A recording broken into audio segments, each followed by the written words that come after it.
Everybody, I wanted to share my altered frame. Um, my grandpa is from Louisiana, and growing up all my life, we always had community coffee, and it's a coffee from Louisiana, and he would stock up on it whenever he would go down there to visit family, or if family was coming up here, and it was always too strong for me.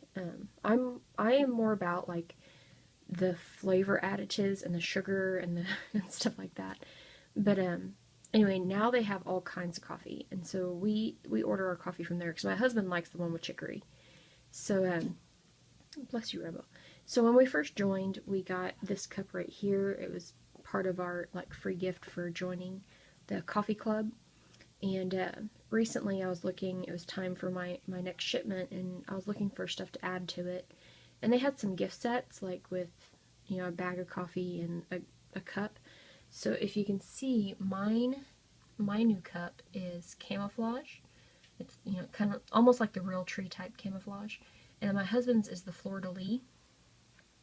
And so those came last week, I think it was, yeah. And so this past Saturday, we were getting ready for church, and we all had our community coffee cups. So I wanted to take this picture, and it came out kind of dark and grainy, but it's okay. This frame I got from Goodwill about a year ago, I guess, and I got it for 49 cents. And it was like a framed picture. It was a sketch of Washington, D.C., and when I took it apart, it was just the cover of a book that someone had cut out. So I thought that was pretty neat, but it's on the back now. It's like backing my photo. Otherwise I would show you. But anyway, this frame, this part right here, there's actually two pieces of the frame. This actually pops out. Well, it won't now because I got all this stuff glued to it, but this was separate from this. And this was like a dark green, so I painted it with this real brown apple barrel paint, and it's a gloss paint. It's not a flat. So I painted that, and then I adhered this really tiny flat back pearl trim. I did all the way around. I was going to put some lace on there, but I'm glad I didn't now. But this is all of that pearl trim that I have left. I had gotten this from Sherry. And then the flowers, well, let's start. The doily is from Nika at Simply Shimmery Scraps. And it was one of these doilies right here, and I just kind of folded it up and tucked it back there. And then the flowers, these carnation looking flowers, are some that I made from Scallop Circles. And then these big roses right here and along the bottom are from Prima. There's some that I'd gotten at Hobby Lobby on clearance, but they came in this type of packaging. I used all of them from that package. And then I've got one little flower right here from Wild Orchid Crafts. It was the pink mist, but I inked the edges with some orange, and then I inked it with red, and I actually sprayed it with a little bit of glimmer mist also. And I know you can't see that on camera, but it's got some shimmer to it. And these also have some shimmer to them, the ones that I made.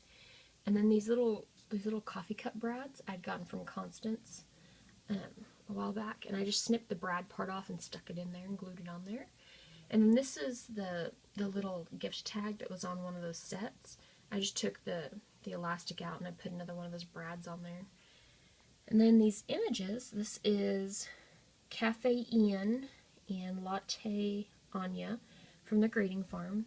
I did a lot of paper piecing on these. The only thing I really colored for the most part was on him, his hair and skin, and a little bit on his shirt and the cup. I used really light grays for those. But other than that, all his clothes, his jacket and his pants and his little bow tie are paper pieced from some scraps that I had. And then on Anya, I colored her hair, her skin, and her shirt, and then her boots. Her hat and the little button and everything. Oh, I colored the cup. And her little smock and skirt are paper pieced. I did her skirt to match her hat. And I put some glossy accents on the little button. This is the same paper that his jacket is from, so that it kind of match. It pulls it together, I think. So I put some glossy accents on there to make it look like an actual button. And then on her boots, oh, I forgot. I need to put something on those little dots. On her boots, I colored them, and then I used a technique that I learned from Samantha at the Scrapmaster with alcohol and a little washcloth, and I just dabbed it to make it kind of look like suede leather. And that's it. That's my little altered frame. I'm really excited with the way it turned out, because I'm always scared that these things are going to turn out like bad. Especially when I start clustering things together like the flowers. I wasn't real sure how that was going to come out, but I'm actually really pleased with it. And I was wondering how the little cartoony things would look, you know, and all that, but I think it pulls all together really well. So anyway, guys, I hope everyone's having a wonderful night. I'm having a really great vacation, so I think I'm going to start on something else now. So everyone have a good night. Bye.